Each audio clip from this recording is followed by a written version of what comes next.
This is Paul Schneiderman today on the 133rd edition of the Sports Untold podcast, also on RainierAvenueRadio.world. My special guest is University of Washington football legend Greg Lewis.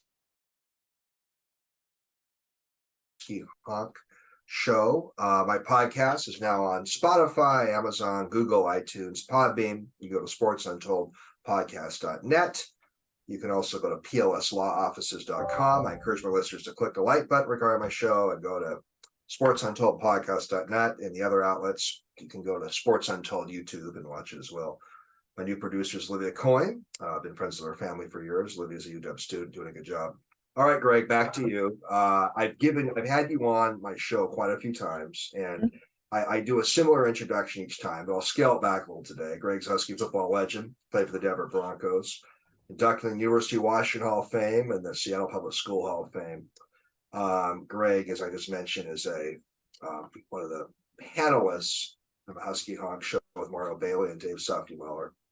And Greg, I got to tell you something. I believe you and Steve Kelly are each my most frequent guests. And when I mentioned to Steve when he was on recently that he's my most frequent guest, or one of my most frequent guests with you, Steve made a little joke. Does that mean you're going to give me a ring?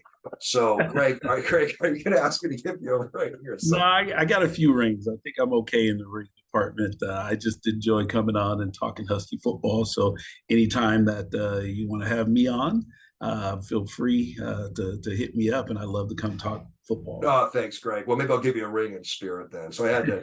Maybe I'll have get you and Steve Kelly on it sometime. Sure, why not? Yeah. Well, today we're going to talk obviously the Huskies, and we're definitely going into this. What's going on with the Pac-12? It's in a lame duck status this year with football and the conference situation. But I appreciate coming on, and we'll definitely ask you some questions. All right, Greg. Here's my first question today.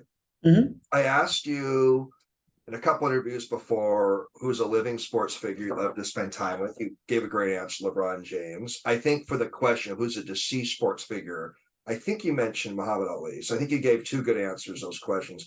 I'm going to narrow it a little more. Who's somebody in the business side of sports? Can be an owner, a commissioner, an agent, a sports lawyer, a labor leader. Someone in the business side of sports you love to spend time with. Mention a living person. Feel free to mention a deceased person too. Man, that's a good question. Just from a pure entertainment standpoint and just how interesting this individual is, I would love to have a conversation with Don King.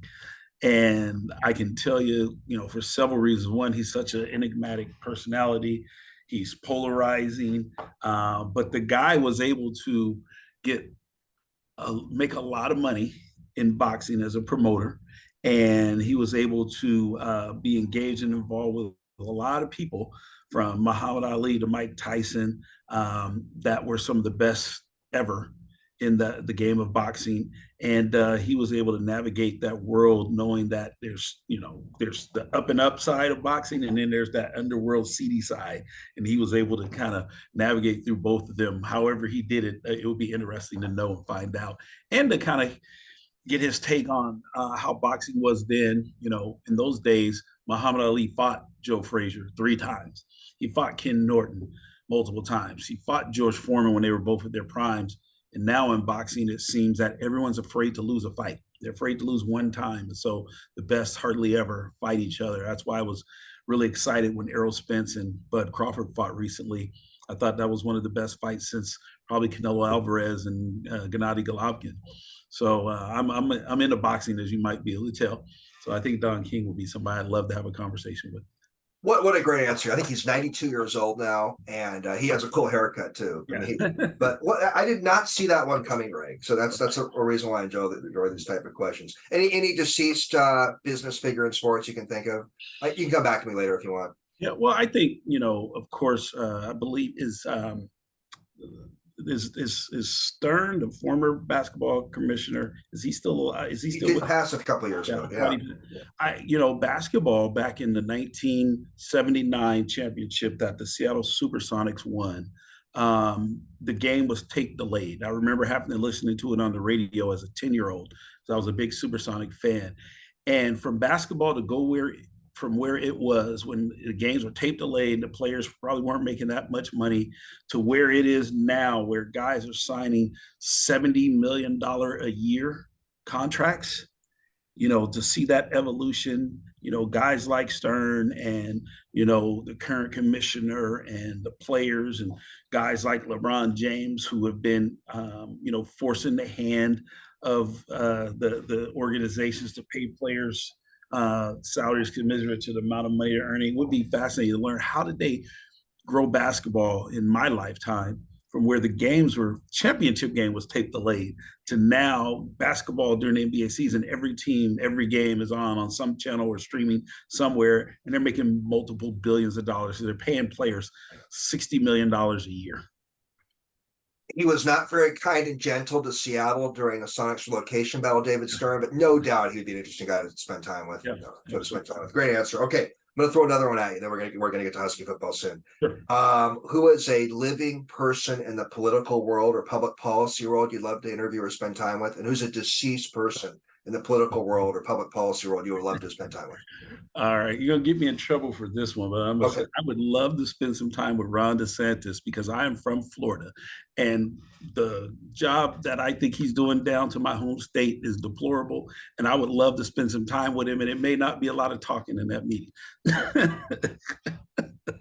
That's a great answer. I mean, why not spend time with someone you don't agree with just to kind of Yeah. pick their brain and stuff? Yeah. I think there's some. I wonder if he was in a room in a meeting with me and none of his constituents and his policy and all those are around, and you ask him some tough human questions, how would he really answer those questions? Does he really believe a lot of the rhetoric that his stance is built on right now? I wonder if he, as a human, really believes some of that stuff. So that's an answer. Interesting. What was the He's a second part? political figure, DeSantis. Yeah. I didn't see that one coming, but he would be interesting to get to know. I'm from No Florida. doubt. Sometimes I'm embarrassed what my home state is doing right now, to be honest with No, I understand. you. This thing with DeSantis is he was the captain of the Yale baseball team, Harvard Law, U.S. military. He does have some interesting, fancy competitor credentials, but that's anyhow. That doesn't mean that he's a great guy. But who's a deceased political figure in history you would love to spend time with? A deceased political figure. Could be an activist, just someone involved in public policy, whatever. Yeah. I don't want to sound cliche, but my heroes. I was born in 1969. So right at the sort of apex of the civil rights movement when laws were being signed and marches had happened, and there seemingly have been a lot of progress that have been made, although we know today that there's still a lot to be done. But guys like John Lewis, MLK, and Medgar Evers, people who were willing to put their lives on the line, and ultimately several of them did. What made them so devout in their stance. I've gone on record, at least in my friend group, and people who give me platforms like this. Sometimes I think that as a country we don't continue to move forward as fast as we can because people aren't willing to, in these days, to put their lives on the line. And a lot of times that's what it takes. When you look throughout history, and I'm not a big historian, but I study a little history. Most real change, in whether they were kingdoms or democracies or whatever, came at the hands of revolution, and lots of people had to die when revolutions were had. And so it seems like people aren't willing to put their lives on the line these days. So what made those folks so willing and ready and able to put their lives on the line for what they believe? So those are some conversations I would love to have with people like John Lewis. By the way, Greg, I met John Lewis once and got his autograph. And he fortunately didn't have to give his life up, but he was willing because he was right out front. So someone like him, or Medgar Evers, MLK, folks like that who really did put their life on the line. Great answers. Well, let's get to Husky football now. On this show we have kind of a diverse set of subjects we can go into. Sports Illustrated has Washington ranked number 6 in the country. And they have USC ranked 9, Oregon State ranked 15, and Oregon ranked 17. What do you think of Sports Illustrated having the Huskies ranked higher than any other Pac-12 school this year? So I'm curious if that ranking came out before USC played last week or after, because I think a lot of folks had USC ranked higher. And although they had some skilled players who looked good in that game, I think the fact that their opponent, San Jose State, who is not a well thought of football program, gave them a little bit of trouble, might have gave people pause to why USC. I wouldn't necessarily ascribe to that theory just because sometimes that first game of the year, especially if it's not an overwhelming opponent and you have some other challenges down the line, you may not show up your best. But I don't have any problem with that ranking. I think the thing that I've seen from the Huskies, being an insider, being around the team, is there was a reason that all these guys decided to come back. And NIL is a part of it, and having that COVID year and all those things are part of it, and wanting to get their position in the draft might be another part of it. But these guys to the T said that they have come back because they want to win it all. And when you have a team that has that mantra and that perspective and that dogged determination, and they set that goal and they're doing something every day to achieve it, they're going to go for it. So that tells me that they at least have the mentality part right. They're going to put in the work to get it done, and they have the confidence and belief in themselves that they can compete and play with anybody. And those are things that have to be a part of that winning recipe. So starting them out at 6, it might seem high, but that's their mentality. I mean, they would probably tell you we should be ranked higher. Last year going 11-2, winning the bowl game against Texas. You can say who didn't play all you want, but they beat them, and I thought they handled them really well. And just the number of people that are coming back, especially on the offensive side, and the defense has to be better than last year. It started to get better at the end of the year. And from a personnel standpoint, they had some key people get healthy, like Olafosio. ZTF is now 2 years removed from his Achilles injury. Braylon Trice is looking like one of the best pass rushers in the country. So the defense should be situated to play better than last year. So those guys believe that they can. I know Oregon State had a great defense last year, and now they bring in a quarterback who was his class. He was number 1 or number 2 quarterback in the country, depending on who you ask. Um, DJ Ungalale, I think is how I pronounce his name, coming in. And last year, they gave us a really tough game. And had they had a good quarterback, that game could have gone either way. So Oregon State's going to be good. Oregon always has a ton of skilled players every year. They're in the top 10 in the recruiting rankings. So they're going to have talent everywhere. They're going to score points. Last year, I think we both scored in the 40s. No, they scored 34, I believe. But both of our offenses clicked, and we were able to make some defensive stops down the stretch that got us the win. And USC's FC, they got the Heisman Trophy winning quarterback coming back. They got weapons everywhere on offense. If they get a little better on the defensive side of the ball. And then Utah's the 2-time defending conference champions. It took them a while to get to that conference championship level. But now that they're there, they want to hold on to it 2 years in a row. Could be the first team in a while to win it back to back to back, maybe since the Pete Carroll USC days. So I think all of those teams are going to be strong and be competitive. And the thing about this year that's different than last year, all the best Pac-10 teams are going to play each other. We're going to play Utah, USC. They're going to play each other, Oregon. And so we'll get a chance at the end of the year to find out who's the best Pac-12 team, even though this is the last year of the Pac-12.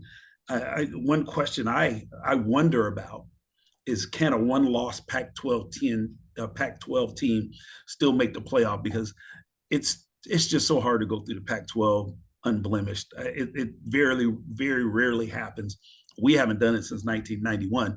So, it'll be interesting to see if whomever comes out of the Pac-12, if they have that one loss, can they still get in the playoff?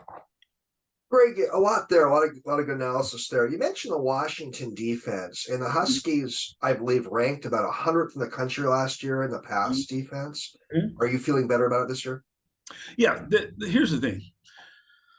The Washington pass defense wasn't great last year by any stretch of the imagination, but there was a stretch of about 5 games where anywhere from 3 to all 5 of our starting secondary players were out for injury, banged up.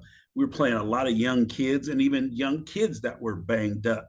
And we just could never get healthy fully on the back end. And now we have an opportunity this year coming in. Folks are healthy. I do like the second team all conference player that transferred in from Oklahoma State. Is playing corner. Mish Powell is able to slide in. He's a bigger corner. He was on the outside last year. You want your bigger corners playing in the slot where they can use their hands a little more, they can get a little more physical. So he's playing in the slot. You move the person who played in that spot. Why Dominic Hampton is able to move back to safety, which I think is a more natural position for him at that strong safety. Asa Turner, hopefully another year of football. He's gotten sure on that back end, especially tackling. And I think there's Muhammad, the name of the corner that transferred in, I believe. So I think you have a secondary now that is more experienced and healthy at the beginning of the year. We came in right off the bat. Mish Powell and the transfer last year were both hurt on the corner from day one. So I think being healthy gives us an opportunity to really shore up that back end. I'm not saying we're going to vault to being top 10, but there's a lot of room between 100 and the top 10. So if you're the 25th best or 30th best, and now you have ZTF fully healthy on one end and Braylon Trice, who was number 2 in the country in pass rush win rate last year, both coming off the corner, applying more pressure, that helps your secondary a little bit, and all those guys being a little more experienced. Feel a little better about it. Good to hear for Husky fans. All right, you mentioned that Caleb Williams from USC won the Heisman last year. He has a shot at being the second person to win 2 Heismans. I think Archie Griffin, won 2. What do you think of Michael Penix's chances? Penix or Penix? I've never had it. Penix. What do you think of Michael Penix's chances to win a Heisman? Yeah, I think Michael Penix has the skill set. We have a good enough team that's going to be in the running down the stretch, at least I hope, for national playoffs and all of that. He has 2 of the best receivers in the country throwing the ball to. He has the best offensive coordinator, in my opinion, by far in the country, designing plays, drawing up plays. So he's going to have the statistics. He's going to have the numbers. Hopefully the team will have the number of wins. And then it comes down to, one, what is the competition doing? How good of a year is Caleb Williams having? If they play head to head, which they're going to if they're both healthy, what that looks like.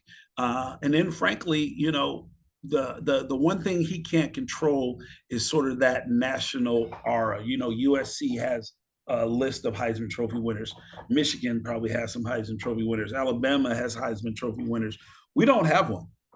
Steve Edmond is the closest thing. I think I'm the 3rd closest that we've ever had, and I finished like 7th.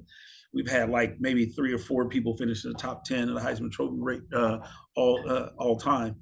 So the voters have to overcome a lot. If the numbers are similar and the records are similar, they're always going to pick a USC guy or something like that, in my opinion. But if we can beat USC, and I don't know exactly when the Heisman Trophy final ballots are due, but if we beat SC and come out of the Pac-10 championship and can make the playoffs, and the SC doesn't, and some of these other guys don't have the big years that I know Michael Penix will have, then he'll have a shot. But it really is going to have to be something extraordinary to me. Like, we're going to have to make the playoffs or the finals, and whenever that voting happens, coinciding with that. It would be fun to at least see Michael Penix be on the Heisman debate stage in New York.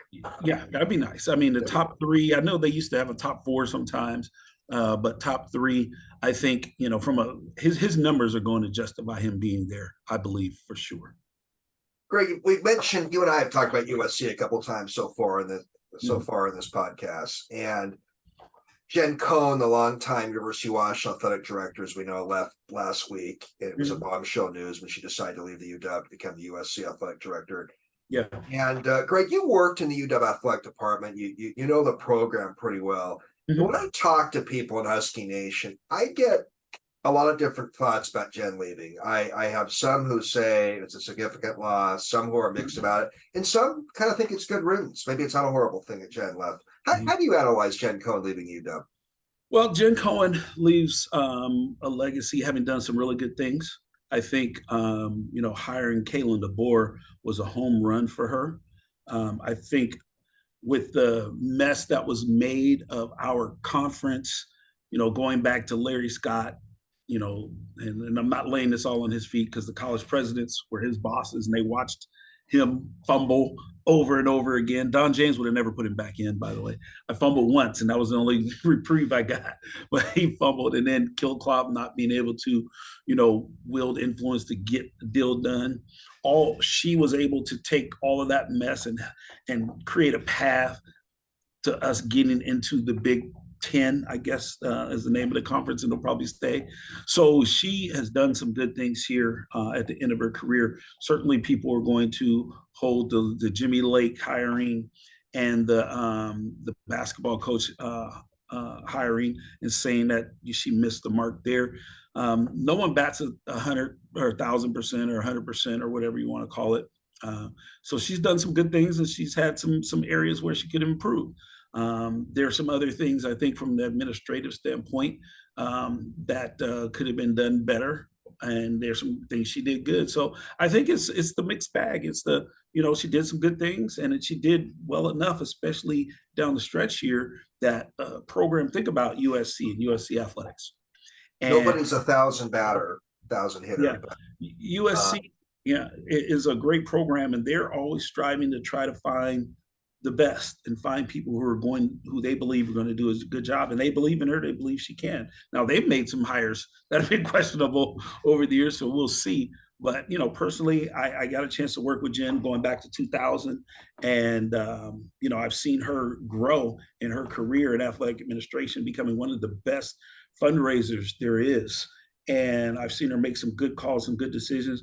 But again, nobody bats 1,000, and she certainly has had her mistakes or issues or whatever you want to call it, where she wasn't necessarily as successful as she would have, I'm sure, hoped to be. But I think as far as the department goes, it's an opportunity. It's an opportunity to find someone who they know and believe will do a great job. A football person, somebody who has a lot of, experience and has had a lot of success in their back pocket. We're going into the Big Ten, so that's got to be attractive because we know what their upward mobility is for that conference. We've shown a commitment to football. We got a great coach, and football drives the dial. So I think this is a great opportunity to find a really, really good athletic director who's football focused. Next names, Greg, any specific names out there that intrigue you as the next Washington athletic director?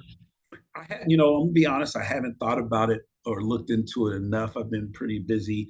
I've heard the name of the athletic director from Washington State be mentioned. He's done a good job there, and I know he has Big Ten roots. So ultimately, he may be interested. I don't know if they're going to reach out to him or not. But that's an easy name to throw out there because of their proximity. And again, he has been doing a good job at Washington State. I think some of the other conference schools should be, checking in with their AD to make sure that he or she's happy with their package. Because when one person gets, cannibalized, it, causes others to look within as well.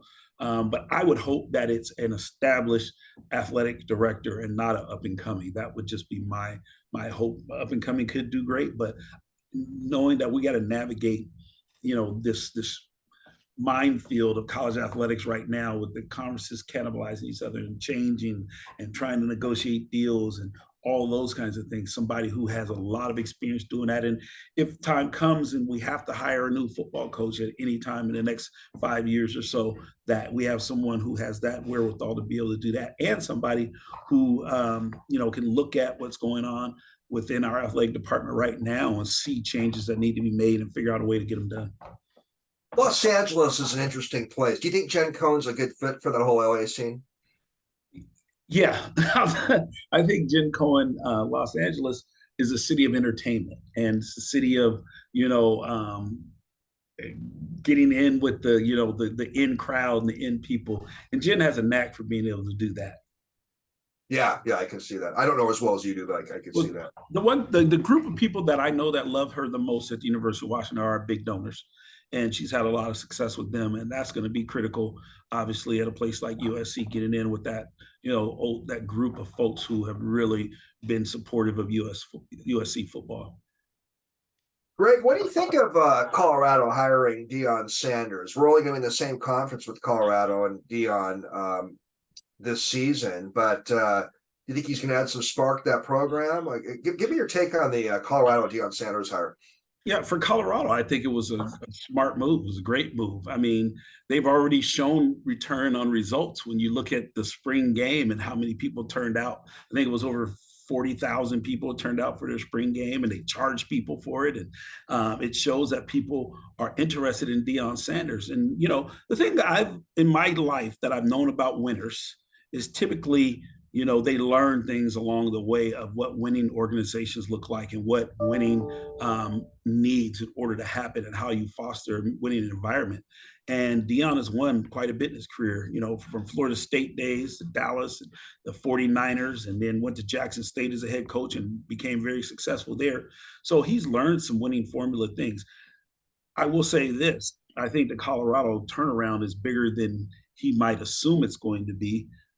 And maybe he assumes it's going to be real big, but he's just talking really confident to instill that confidence in his players and in his organization, so that they can have that, confidence going in. But I think it was great for them. I think if Deion Sanders can bring that winning culture and attitude and hire the right coaches and get Colorado elevated, I think it'll do, be a great deal for them. And I know there's a lot of talk out there about how long will Deion stay. Who knows? But I do think this is one thing that I do believe, and this has nothing to do with Colorado.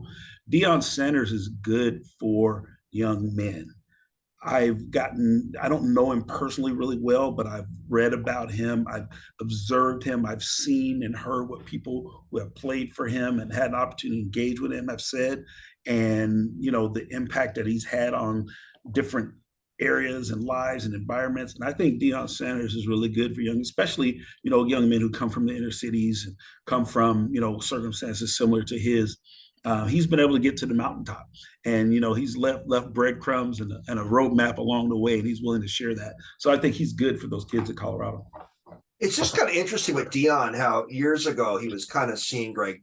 Let me know if I'm characterizing it properly. A little bit of a renegade player, I guess. It's just kind of interesting how decades later he's seen as a mentor, and it's just interesting. It's like a time machine thing, isn't it? Yeah, Deion's always been honest, saying that he created the whole prime time and prime image and persona as sort of a marketing deal, one to elevate his ability to capitalize on revenue, which again, for so long, colleges especially, but even in the pro ranks, they've controlled your name, your image, your likeness, your marketing ability.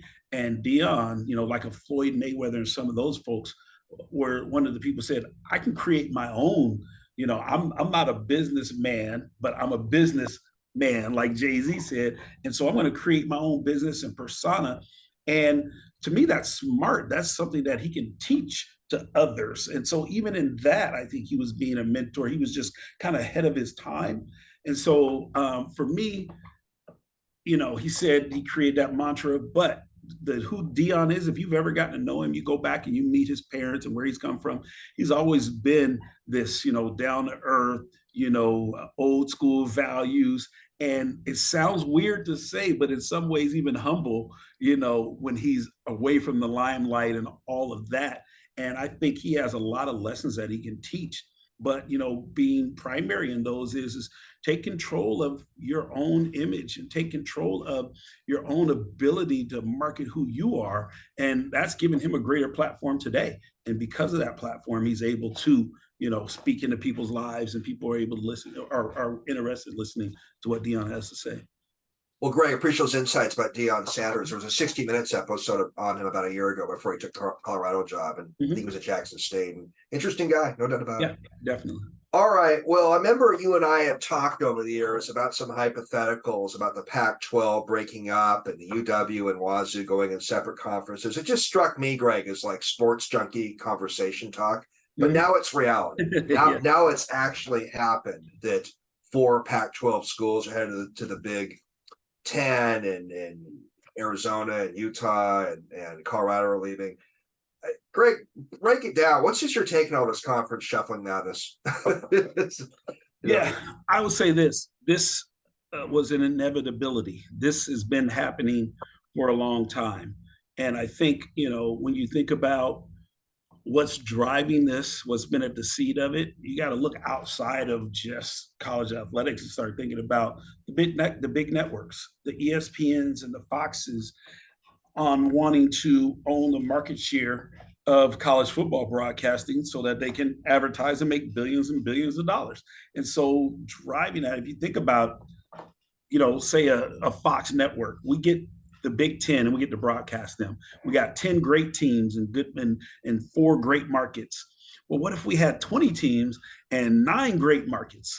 We could advertise even more. We can get a bigger viewership on the weekends. And so again, that's driving the conferences to expand, because now the conferences say, instead of getting a $800 million deal and splitting it up, 10 ways, let's get a $4 billion deal and split it up 20 ways. That still is net positive for us and the teams in our conference. So it's been driven externally because of that. So this was always going to happen.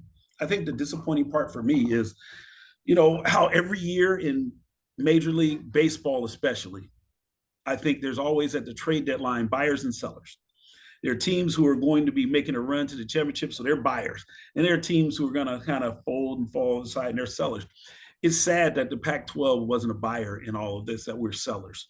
And the Pac-12 should have been a conference that, in my opinion, should have been absorbing and pulling in other teams, but for lack of good leadership at the top. And that's not just Larry Scott, like I said earlier, that goes with the university presidents, some of the smartest people in the world, leading some of the best research institutions in the world, were either apathetic, or asleep at the wheel, or didn't care, or complicit in allowing Larry Scott to make bad decision after bad decision after bad decision and not hold him accountable. And the guy walked away with millions of dollars in his pocket, and not being able to, recoup from that when we hired Larry Kilkoff. I apologize if I'm botching his name, but it's sad that we're not part of the evolution of college football, that we're going to be one of the footnotes of a great conference that went away, like the Southwestern Conference. This has happened over time, but I think now we're headed towards 2, 3, 4 at the most major conferences, maybe 2 at some point, and it really just being 2 megas, and you're playing East Coast, West Coast, and all that in between. Because I don't think this, by any stretch of the imagination, is over. I think there will be more absorption of teams into other conferences, and conferences breaking up. The ACC is fortunate because they just had signed a big long-term deal, but Florida State and Clemson are still talking about, is there a way we can get out? They have to come up with probably several $100 million in order to do it, but it's not done. It's not over. So I think this is something that was going to be happening. The money's driving it. It'll continue to evolve. I'm just saddened that the Pac conference couldn't be a buyer instead of a seller. Greg, I got to tell you something. Great analysis, and your analogy there to the Pac-12 and the Major League Baseball trading deadline, great one. Why couldn't the Pac-12 be more of a seller than more of a your buyer seller analysis? It's just sad they became a seller, and it's just I had that's a great analogy. It's really a good point. So much stuff we can talk about this conference stuff. It's just overwhelming, all the scenarios that what could happen in the future too. What's your take on the Apple Cup? Should it continue, or will it continue? I think it should, and I've seen examples of that where interstate rivals are not in the same conference, but they still play each other each and every year. I think it should happen, but I think they should revamp it. And we've asked Washington State for years to consider changing how we did the Apple Cup, because frankly, it's a revenue loss for Washington to play that game every year. And we've asked them to consider, let's just play it over at Seahawks Stadium every year. And it's a neutral field, but yes, it's in Seattle. So ultimately they didn't want to do it, but it would make more money for them as well. a lot of people criticize me on KJR when I said we've been subsidizing Cougar football for decades now, and they told me I didn't. Greg, you don't know what you're talking about. You know, this is a guy who thinks he's smart but isn't, and rattling off it's a revenue share and conference and all that. But what people fail to realize, yes, there's a revenue share on the television revenue and all of that marketing stuff. But when it comes to stadium ticket sales, every school gets the money for their stadium ticket sales. Washington doesn't pay Oregon to come to the UW and split the ticket sales with them. We don't pay USC or any of that. They keep their ticket sales, we keep ours, except for one game. And the traditional rival clause in the Pac-12 or whatever conference has always been the traditional rival game, the split 50-50 between the two participating schools. And that's how it has to be according to the conference agreement. Well, there's only one scenario in the PAC conference where the stadium size is a tremendously large gap and difference between the two schools, and that's Washington State. Every other game, the stadium sizes are very similar. So if the ticket prices are averaging $100 and we sell 76,000 tickets, that's $7.6 million that we get. Well, we got to split that with Washington State. Then we go to their stadium and it's 42,000 seats. That's $4.2 million. They split that with us. Now, you can do the math. If I get all 7 million my year and they get all 4.2 million their year, we still come out ahead. But because we split it, it causes us to lose about $1.56 million in revenue that we give them. So they benefit from the game being at Washington, and every other school doesn't have that problem like we do because their stadium sizes are very similar to the school that they're competing against. So if Washington State were smart, they would say, let's have it at Seahawks Stadium, 65,000 seats every year, 6.5 million, and we split it. So it's a 3.2, and I'm sure all kind of sponsors would come on board and all kinds of things to make the money even larger. But just from a ticket sales revenue, it could be a boon for both teams, but you water it down by going over to Pullman and only getting 42,000 seats ticket sales that year. So Washington State would be smart if they said, let's do this Apple Cup every year, but let's do it over at Seahawks Stadium. You sound like an economist, Greg. Well, it's just simple math. And, you know, I worked in the athletic department. Every year we would ask the Pac 10, 12 to reconsider this because we were losing money and we were the only school that loses money based on that traditional rivalry agreement. Arizona and Arizona State, similar size stadiums. USC, UCLA, similar size stadiums. Colorado, Utah, Oregon State, Arizona State. The only school where there was a huge difference was Washington State. I never realized or quite comprehended that the stadium size discrepancy between Barton Stadium and Husky Stadium. It's very interesting points you bring up. Over 30,000 seats. Right.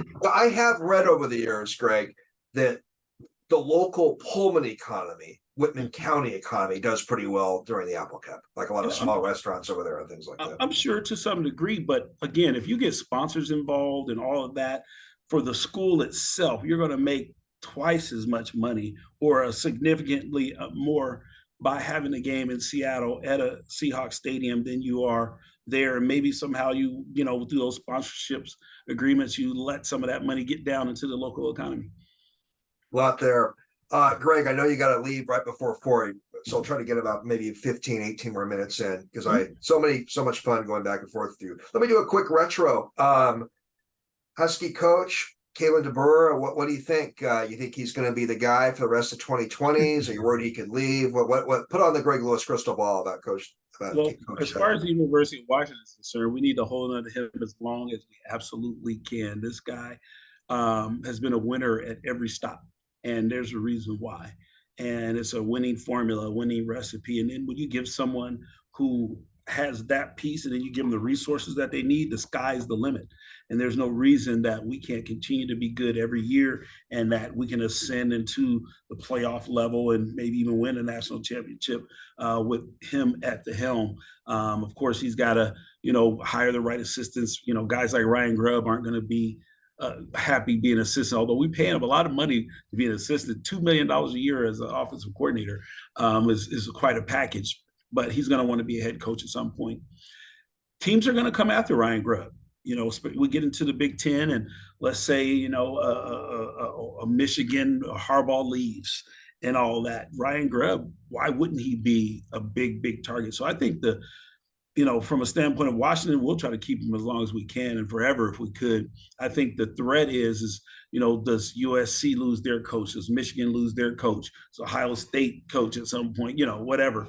One of those programs come after him, and that's the threat. I think he's that good that he has to be, one of the most well regarded. If he goes out this year and repeats what he did last year, and or even gets better, he's got to be the top of everybody's coaching search list when people are looking for it. And I don't think we have to worry about teams that aren't on the level of Washington, aren't in the conference like the Big 12. But when you start talking about the USCs and the Michigans and teams like that, then there's always that possibility. Burr seems to win everywhere he's got, whether as a coordinator or as a head coach. Indiana, he did well. It's pretty incredible what he's done at different programs. Yeah, he's absolutely a winner. So I'm excited about having him. Again, Jen Cohen is going out on top of a really, really good decision that she made, and a great hire. Greg, one thing that's come up, and you and I may be similar. Growing up in the 70s and 80s, I guess the Pac-8 ended it when Arizona State came in, but I'm kind of old school. I like the original Pac-8 schools together. What do you think of some talk? It probably isn't going to happen, but some talk that the Big Ten should just recreate a Pac-8, an old school Pac-8 division on the West Coast, and just invite Stanford, Cal, Oregon State, and Washington State in a newly configured Big Ten. What would be your take on that? Well, I think ultimately that could happen down the road. Right now, it's not going to happen because they've already negotiated and signed on the dotted line of their television deal. So if you bring in new people, especially those who don't bring large television markets, you're not adding anything other than taking away money from your current teams and splitting the pie up amongst more teams. So, think about it. We got $3 billion. We're going to split it amongst these 10 teams, and then these other 3 are getting a smaller, or 4 are getting a smaller share. And now you're going to add some more and give even more money away and take out. So when they get to their next television deal, if those teams are viable acquisitions and they have played football at a high level and they feel like they could bring something to the table, and they're playing that game with the SEC or whomever else might be acquiring teams, then it might be attractive for them. It would make sense logistically to have a Pac division or a Pacific Coast division of the Big Ten. Absolutely. But again, we got to go back to it only makes sense if it makes dollars. Right. All right, Greg. I got a question for you, and you have a lot of experience. You've worked in college athletic administration. You now work at the YMCA. You played football. You have a lot of experience in the organizational worlds and sports worlds. Now, so what would you do, Greg, if you were advising Washington State University and Oregon State and Cal and Stanford? How would you advise these schools on what they should do right now? I know each program is different, but start with Washington State. What would you advise the Cougars to do right now at the conference chef? Like if you took off your Husky hat, you were a Cougar advisor. Yeah. Well, there's a short-term best answer and a long-term best answer. The short-term best answer is stay in the Pac conference, you and Oregon State, and your attorneys and your presidents having conversations with the WAC or the Mountain West and try to get them to join the Pac-12. Because there's a amount of assets that the Pac-12 has, and that once the conference is dissolved, the remaining teams will recoup all those assets. I saw that, right? Yeah, there's some assets that are cash related and related to the Pac-12 network and the studios and all those kinds of things.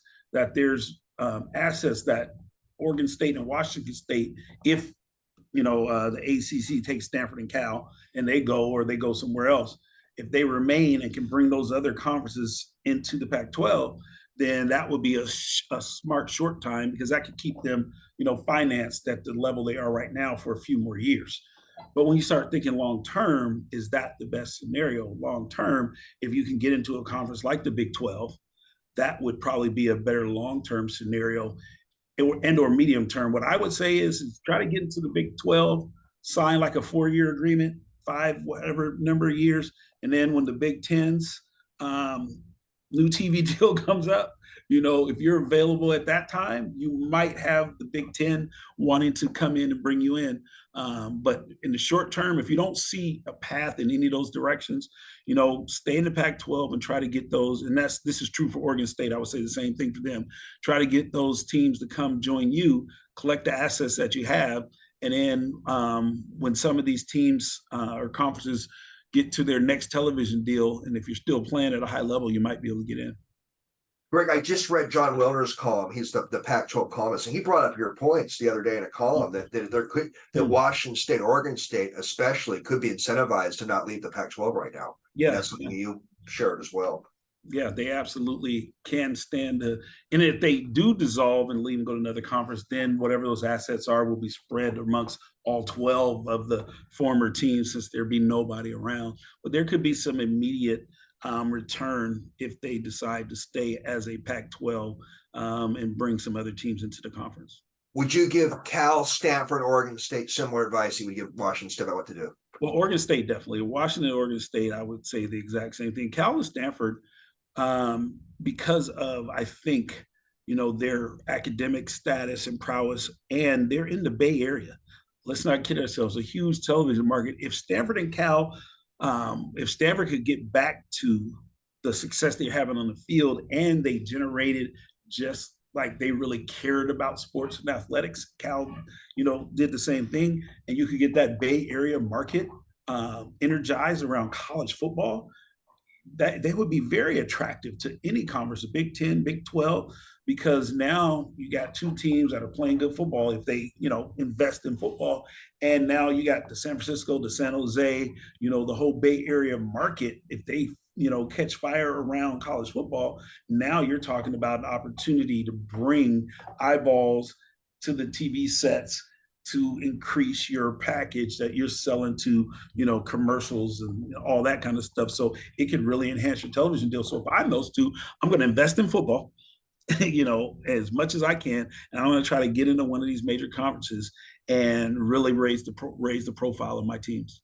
But you would, right now, Greg, in late August of 2023, you would advise the 4 remaining Pac-12 schools to stay in the conference.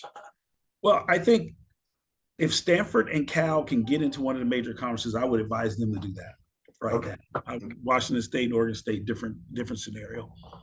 Greg, you played for the late, great coach Don James. Where do you think Don James would be on all this conference shuffling going on? He would probably do what Chris Peterson did, step down and say, this is not, the college football. Well, and that's an assumption, but Don James was a straightforward guy.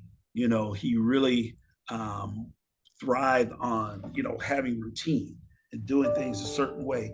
And with all of this NIL stuff, and guys can transfer and leave all the time, and new people having to recruit him, it would be interesting to see how he would have felt about that, because he was so structured in his approach to what he did, and everything was scripted out, and everything was, was so regimented.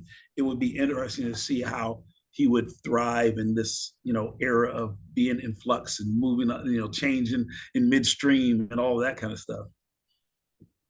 I mean, I didn't know Don James. Mm-hmm. You obviously played for him and knew him, but he kind of struck me as kind of a basic Midwestern guy, as you said, a lot to keep things simple, and probably didn't want players having too much clout too. Would that be fair? I think he could change with the times on that. Okay. Because I think ultimately, those were the rules back then. And so, we always followed the rules. So if the rules were shifted and changed, he would be able to shift and change with that part of it. I just think the uncertainty of who's going to be on your team, halfway through the season because of the transfer portal, and how much money were you going to have to raise to go out and keep a guy from transferring and going to another team, and it had nothing to do with football. Those kinds of things, would be harder for him to have to, fit into his world of, regimented, scripted, same everyday kind of routine stuff. Greg, I'll make 2 or 3 more questions and I'll let you go. How's that? Sure. Good. Back up real quickly. The assumed starter, Cameron Davis, for the Huskies, running back, got hit with a lower body injury. I think he's out for the season. How Yeah. does the Washington running game look, Greg? You have a unique perspective as a former Washington running back. Yeah, I think, we're fortunate that we won the transfer portal battle to get Dylan Johnson for sure. I mean, right now, had that not happened, we would be in a much worse position than we are in. Having said that, I think in today's game, and even in my era, having two really good running backs who both play all the time is an advantage. I'll give you an example. In 1990, we had two other really good running backs other than myself on the team, Bean O'Brien, Jay Berry, but they hardly ever played. They never really played during the crunch time of the game when you had to make plays and all of that. They were really talented, but they just didn't play that much. So when I hurt my knee against UCLA, Bino comes in, but he's not quite ready to carry the load for a full football game. Fast forward a year later, Berry, Bino O'Brien, who are both playing all the time.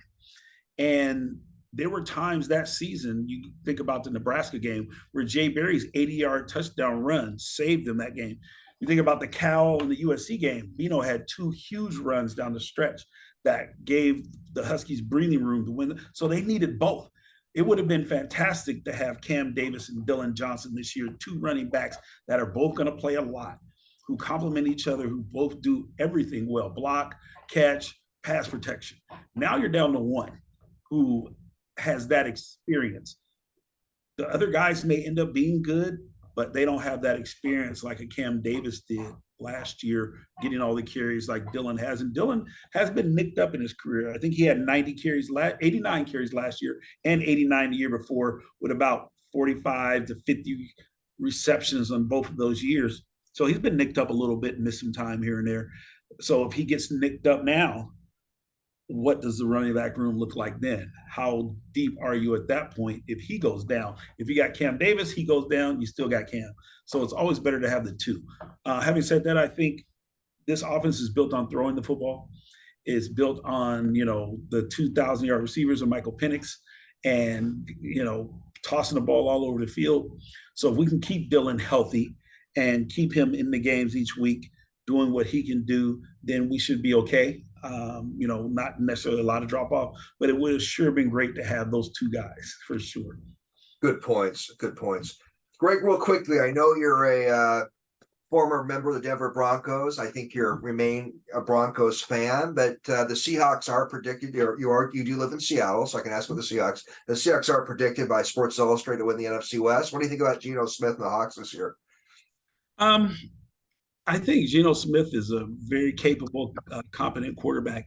I just don't know if he wins you some critical, tough games, especially down the stretch and in the playoffs. So I could see the Seahawks winning, 10 games. Is that enough to win the conference? I don't know. I think the predictor is 11. I would think probably more closer to 10, maybe 11. There's 17 games now. So are they going to be better than San Diego?